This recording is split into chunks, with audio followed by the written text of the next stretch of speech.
Hello बच्चों, आज हम एफबीडी का लेक्चर नंबर 2 स्टार्ट कर रहे हैं। जिन बच्चों ने लेक्चर नंबर 1 ना देखा हो, पहले लेक्चर नंबर 1 देखें, इसके बाद 2। चलिए आइए शुरू करते हैं। हमने कहा बेटा ये बॉटल है और ये बॉटल यदि मैं हाथ से छोड़ दूं कहाँ की ओर जाएगी, तो आपने कहा नीचे की ओर। हमने कहा बेटा नीचे की ओर क्यों जाएगी, तो आपने कहा पृथ्वी प्रत्येक वस्तु को नीचे की ओर खींचती है और पृथ्वी प्रत्येक वस्तु को नीचे की ओर खींचती है। किस बल से खींचती है? तो उस बल को क्या कहते हैं बेटा? गुरुत्व बल। उस बल का मान कितना होगा? तो हमने कहा इस बॉटल का द्रव्यमान और गुरुत्वीय त्वरण। इसका मतलब F बराबर क्या होगा बेटा? F बराबर m इंटू जी होगा।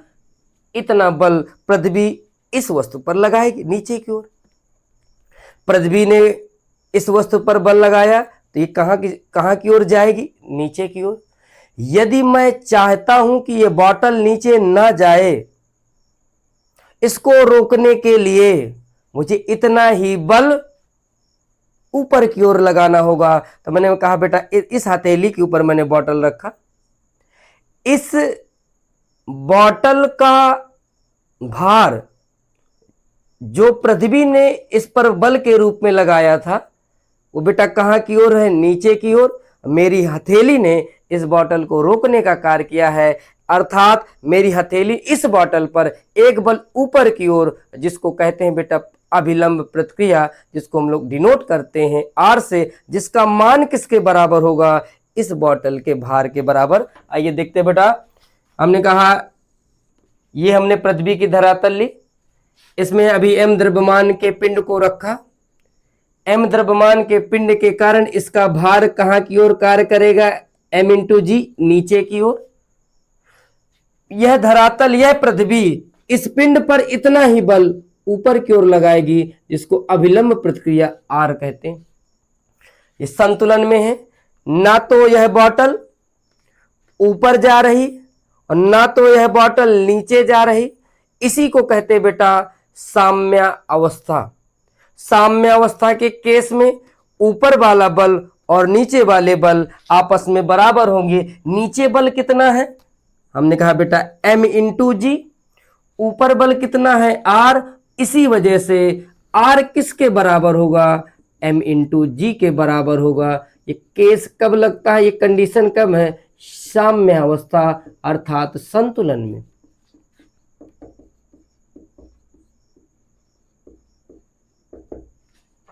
संतुलन। इसके बाद हमने क्या किया था बेटा? इसके बाद अगले केस में इसी m द्रव्यमान के पिंड पर F1 बल लगाया गया आगे की ओर। जैसे ही बल लगाएंगे F1, तो हमने कहा बेटा बल अभी किस समय? विरामावस्था में। तो यह बल इस वस्तु की स्थिति में परिवर्तन करने का प्रयास करेगा, इस वस्तु को गतिशील करने का प्रयास करेगा, और जैसे इसमें गति में परिवर्तन होगा तो क्या उत्पन्न होगा बेटा? त्वरण। त्वरण कितना उत्पन्न हुआ? ए। किस पर उत्पन्न हुआ? m द्रव्यमान की वस्तु पर। तो हमने कहा बेटा ऊपर वाला बल बराबर नीचे वाला बल और आगे वाला बल बराबर पीछे। पीछे तो कोई बल कार्य नहीं कर रहा, तो हमने कहा बेटा F1 का मान या F का मान किसके बराबर होगा? तो हमने कहा F का मान होगा बेटा m इंटू ए के बराबर। F बराबर क्या होगा? m इंटू ए। ये F कौन सा है? तो हमने कहा बेटा ये जो F है आपका नेट है। ये m कौन सा है? तो हमने कहा बेटा यहां पर जो m आता है कुल द्रव्यमान होता है। कौन सा द्रव्यमान? कुल द्रव्यमान। और जब अलग अलग पिंड के लिए निकालेंगे तब उसके लिए m1 m2 जो अलग अलग होगा उसको माना जाएगा। केस नंबर सेकेंड, अभी भी पिंड का द्रव्यमान कितना? m। बल कितना आगे की ओर लगाया? F1। पीछे की ओर कितना बल लगाया? F2। यदि अभी भी पिंड की स्थिति में परिवर्तन नहीं होगा तो आप कहेंगे आगे वाला बल बराबर होगा पीछे वाले बल के। लेकिन हमने कहा पहले वाले F1 का मान ज्यादा है, किससे ज्यादा है? F2 से ज्यादा है। जब F1 आगे वाला बल पीछे वाले बल से ज्यादा होगा तो यह पिंड गतिशील होगा, और जब गतिशील होगा तो कितने त्वरण से? तो हमने कहा A त्वरण से। A त्वरण से कौन गतिशील हुआ है? M द्रव्यमान का पिंड। तो हमने कहा बेटा इस कंडीशन में क्या होगा? हमने कहा आगे वाला बल F1, फिर कौन सा बल? पीछे वाला। यदि आगे वाला बल किस दिशा में लग रहा है? तो हमने कहा बेटा x दिशा में, तो पीछे वाला x डैश। इसको एक बल को यदि प्लस कर लेंगे तो पीछे वाले बल को माइनस कर लेंगे, F1 माइनस F2 बराबर, इसमें से इस बल का मान F1 का मान ज्यादा है, F2 का मान ज्यादा है। बल में जब आप बल को घटा रहे थे तो बल ही मिलना चाहिए। उस बल का मान कितना होगा? तो हमने कहा ये दोनों बल जिस पिंड पर कार्य कर रहे हैं उस पिंड का द्रव्यमान, और वह पिंड कितने त्वरण से गतिशील है? तो A त्वरण से गतिशील। तो F1 माइनस F2 बराबर M इंटू ये समीकरण हो गया बेटा। अगला यहां पर यदि हमें त्वरण का मान पूछा जाएगा तो F1 F2 का मान बोला जाएगा। जैसे F1 का मान बेटा हमने ले लिया 10 न्यूटन, F2 का मान ले लिया हमने 5 न्यूटन, और M द्रव्यमान के पिंड को जिसका द्रव्यमान हमने ले लिया बेटा 2 किलोग्राम। हमसे पूछा गया त्वरण का मान ज्ञात कीजिए। फाइंड आउट द वैल्यू या मान A। त्वरण का मान ज्ञात करना है। हमने कहा बेटा F1 कितना है? 10, F2 कितना है? 5, बराबर जिस पिंड पर उसका द्रव्यमान कितना है? 2, त्वरण कितना है ज्ञात करना है।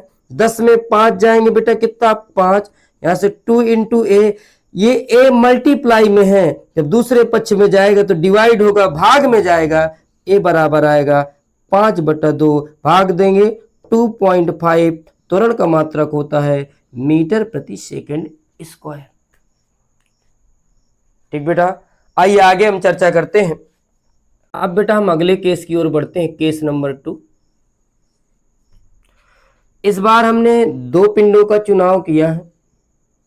पहले पिंड का द्रव्यमान है M1, दूसरे पिंड का द्रव्यमान है M2।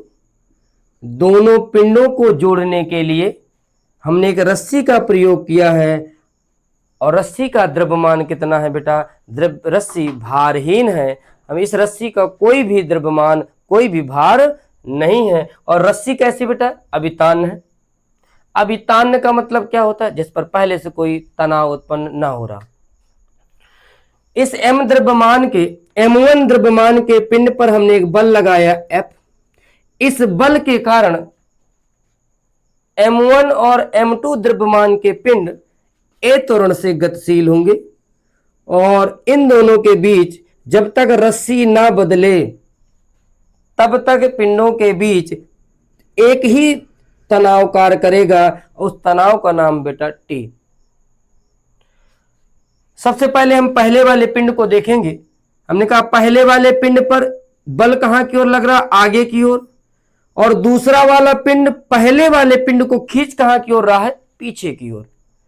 हमने कहा आगे वाले बल के कारण ही ये दोनों पिंड कहां की ओर चलेंगे बेटा? आगे की ओर। अर्थात F का मान ज्यादा है। F का मान ज्यादा है, किससे ज्यादा है? पीछे खींचने वाले बल से। खींचने वाला बल कौन सा है? तनाव बल। माइनस का T बराबर किसका होगा बेटा?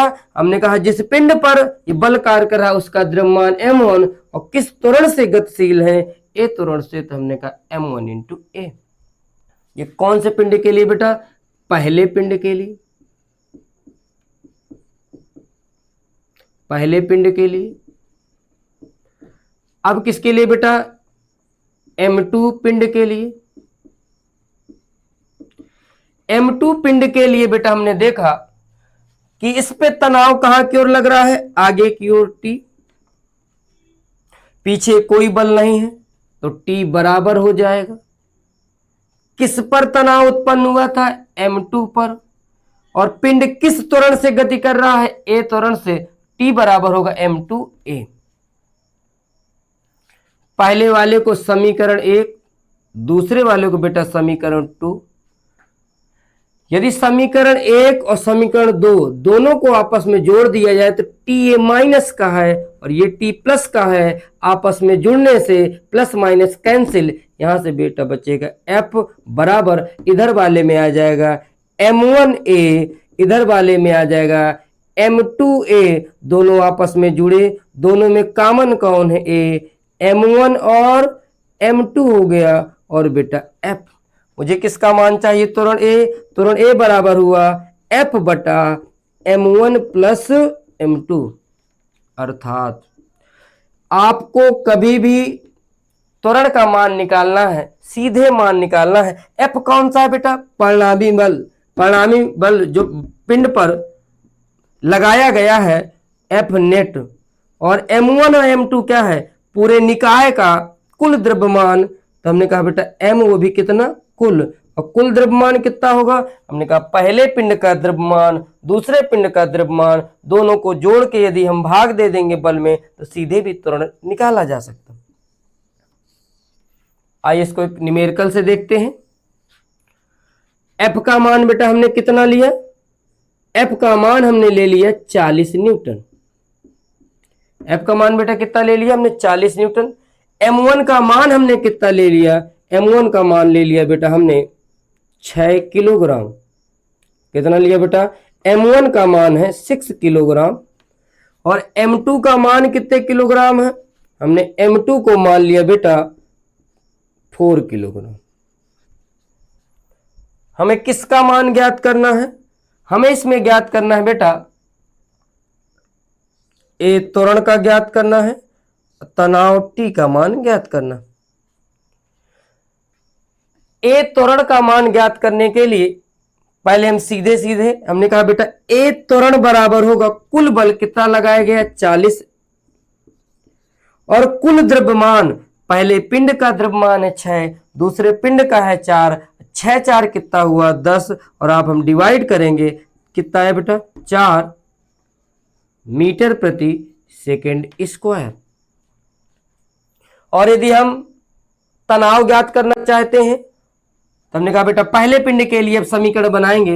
हमने कहा आगे वाला बल कितना है F, पीछे खींच कौन रहा है, हमने कहा T तनाव से रस्सी पर जब उत्पन्न हुआ है, पीछे वाले पिंड ने आगे वाले M द्रव्यमान के पिंड को पीछे की ओर खींचा है, कितने T तनाव से। हमने कहा आगे वाला बल कितना है F और पीछे वाला बल कितना है बेटा T, और दोनों के F माइनस T बराबर होगा कितना, हमने कहा फिर से देखिए बेटा F बल आगे की ओर लगा और इस M द्रव्यमान के पिंड पर पीछे की ओर तनाव बल लग रहा है T।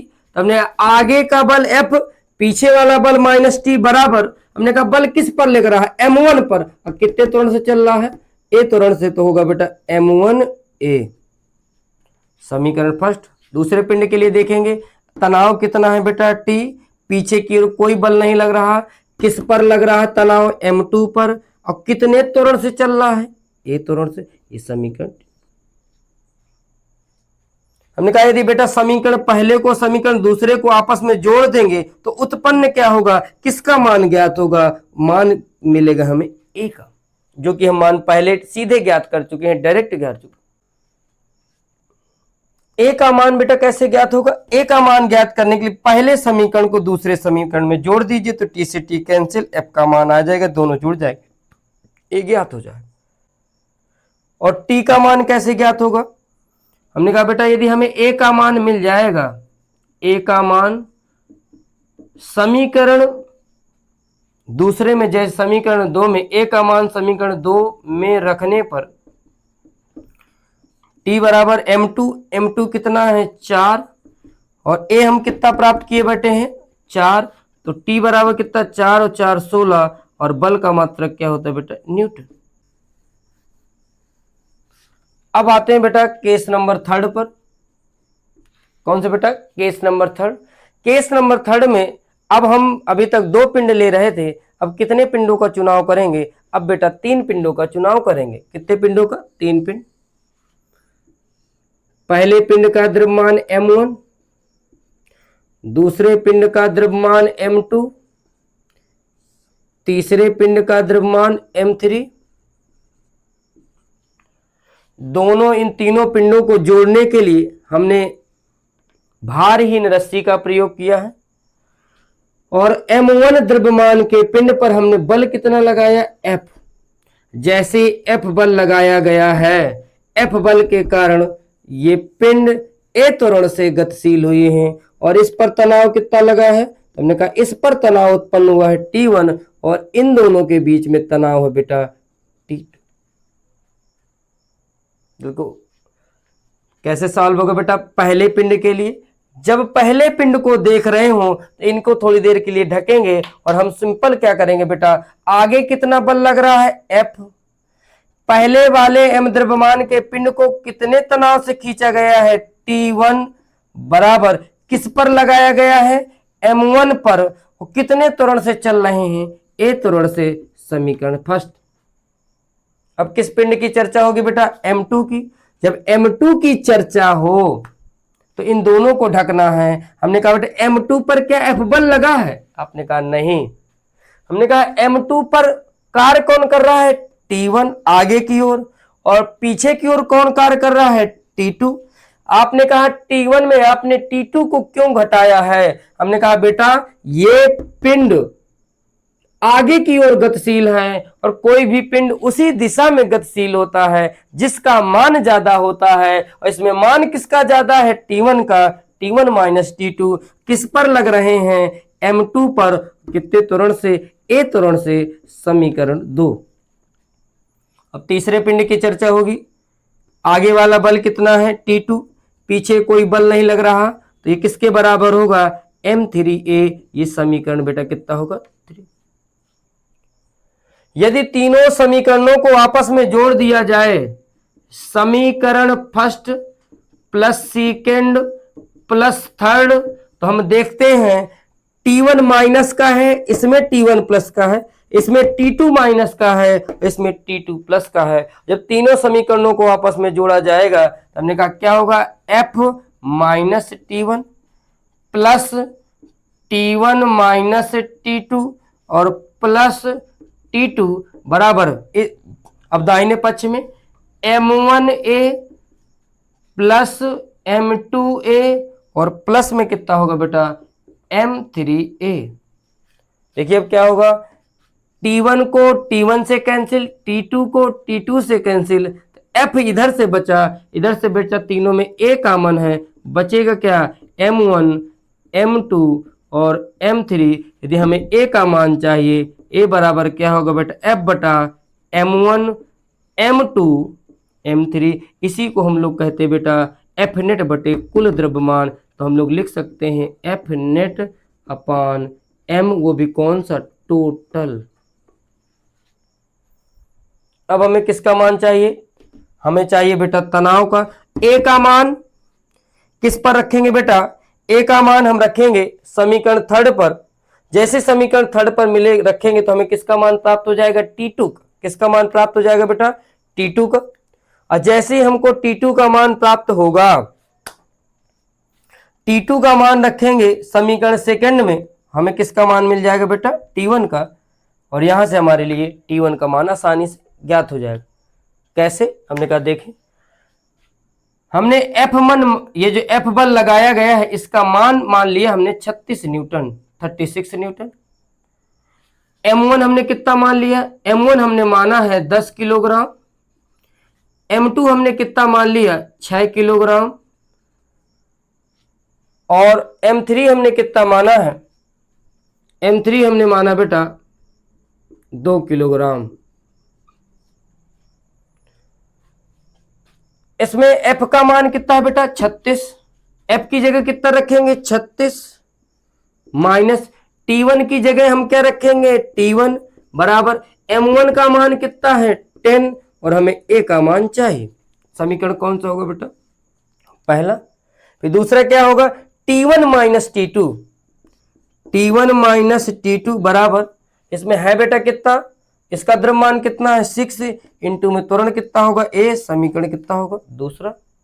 और तीसरा समीकरण कैसे बनाएंगे, T2, ये वाला T2 बराबर होगा बेटा 2 और कितना होगा A, तीनों को आपस में जोड़ेंगे तो यहां से बेटा ये सब कैंसिल होके कितना बचेगा 36, 36, यहां से 10, 6 और 2 कितना होगा 16, 2 18 A, हमने कहा बेटा A बराबर कितना होगा 36/18, 18 दूना 36, 2 मीटर प्रति सेकेंड स्क्वायर।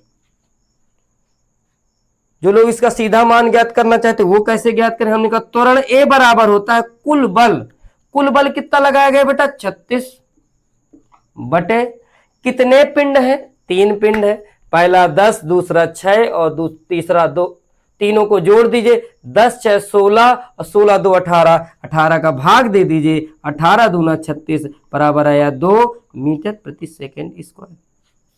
हमारे पास किसका मान आ गया A। अब हमें किसका मान चाहिए, तनाव। A का मान समीकरण किस में रखेंगे, A का मान समीकरण थर्ड में रखेंगे तो T2 बराबर आएगा 2, A का मान है 2 तो T2 बराबर आ गया 4 न्यूटन।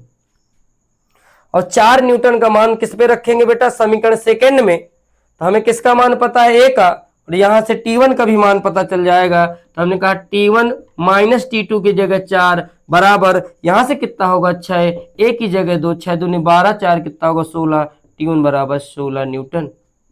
इसके बाद हमारे पास T1 का भी मान है और हमारे पास बेटा T2 का मान। बड़ी आसान भाषा में सीधे सीधे हम लोग चर्चा कर रहे हैं। आइए अब एक नए टाइप पे हम लोग चर्चा करते हैं बेटा, उसको मैं दिखाने का समझाने का प्रयास करूंगा ताकि आप उस चीज को बड़ी आसानी से समझ सके।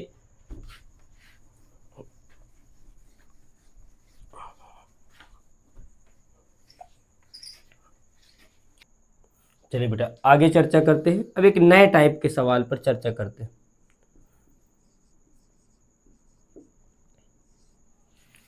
नए टाइप का सवाल क्या है, हमने कहा इस बार बेटा हमें प्रयोग करना है घिरनी का। घिरनी क्या होता है, हमने कहा बेटा एक लोहे से बना हुआ गोल पाइप होता है। गोल पाइप के ऊपर क्या करेंगे बेटा, हम एक रस्सी का प्रयोग करते हैं। किसका प्रयोग करते हैं बेटा, रस्सी का प्रयोग करते हैं। इस गोल पाइप या घिरनी के ऊपर रस्सी आगे और पीछे की ओर खिसकती, और हम ये आदर्श घिरनी का प्रयोग करेंगे, अर्थात हम ये मानेंगे कि इस रस्सी पर यह घिरनी कोई भी बल नहीं लगा रही है। आइए देखते हैं बेटा कैसे। हमने कहा सबसे पहले हमने एक बॉटल का प्रयोग किया है जिसको धागे से बांधा है।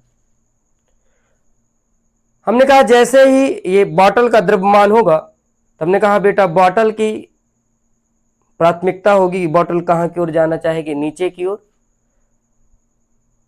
रस्सी से बंधी है और इसको हमने पकड़ रखा है, अर्थात यह बॉटल नीचे जाना चाहती है, नीचे नहीं गई। इसका मतलब इस बॉटल के भार के बराबर एक बल ऊपर की ओर लगाया गया जो रस्सी पर तनाव के रूप में उत्पन्न हुआ। तो हमने कहा बेटा टेंशन इस रस्सी में तनाव कहां की ओर आएगा, ऊपर की ओर, और इस बॉटल का भार कहां की ओर कार्य करेगा, नीचे की ओर। mg किसके बराबर हो जाएगा बेटा, t के बराबर हो जाएगा। ये हो गया बेटा दृढ़ आधार, ये हो गया कोई रस्सी, और रस्सी पे हमने m द्रव्यमान के पिंड को लटकाया है।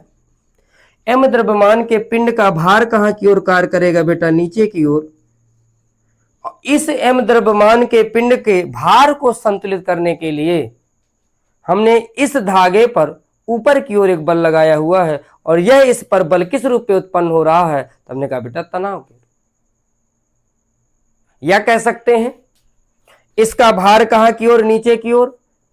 इसका भार इस धागे को कहां की ओर खींचेगा, नीचे की ओर।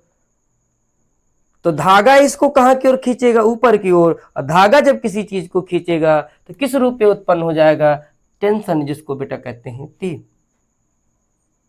दोनों संतुलित अवस्था में है, ना तो यह पिंड नीचे जा रहा ना यह ऊपर जा रहा, तो हम कह सकते हैं T किसके बराबर होगा, m × g के बराबर।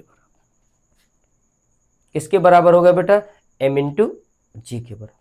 आइए इसी में टाइप 2,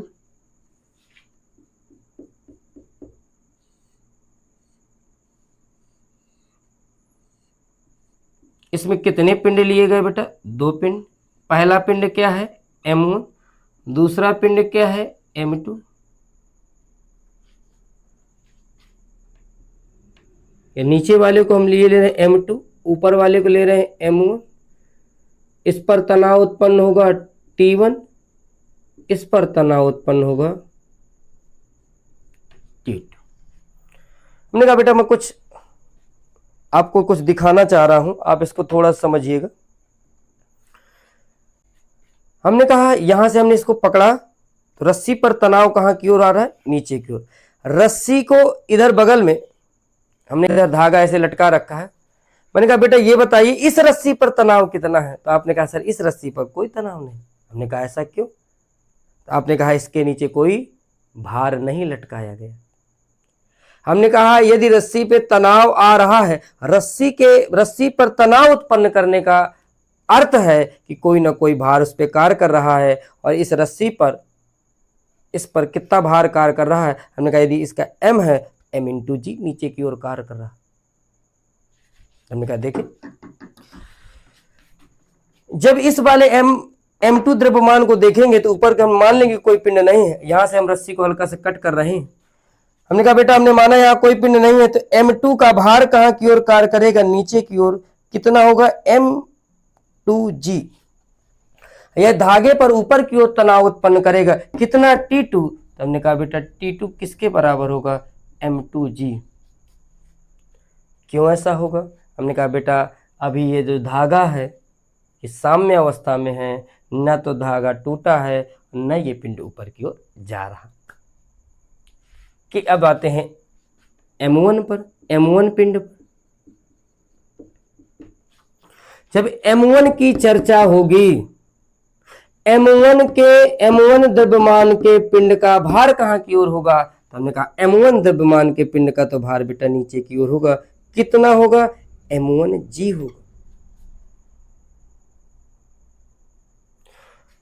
m1 द्रव्यमान के पिंड का भार कितना होगा, m1g होगा। और m2 के कारण इस रस्सी पर एक तनाव नीचे की ओर उत्पन्न होगा, उस तनाव का मान है बेटा T2। कितना मान है, T2। या कह सकते हैं कि इस नीचे वाले पिंड ने ऊपर वाले पिंड पर एक और बल, अतिरिक्त बल लगाया है, जिसका जो किस रूप में पकड़े, T2 का मान कितना, m इंटू जी। जब m1 वाले को देखेंगे, m1 पर अब एक बल नहीं है, अब कितने बल कार्य करेंगे, 2। m1 अपना स्वयं का द्रव्यमान कहां की ओर लगाएगा, नीचे की ओर। तो हमने कहा बेटा m1g प्लस और कौन लगेगा, तो हमने कहा बेटा रस्सी पर तनाव एक ऊपर की ओर लगता है, एक नीचे की ओर। इस पर रस्सी पे तनाव कहां की ओर लगेगा, नीचे की ओर। कितना मान होगा, T2। क्या रस्सी टूट गई है, आपने कहा नहीं।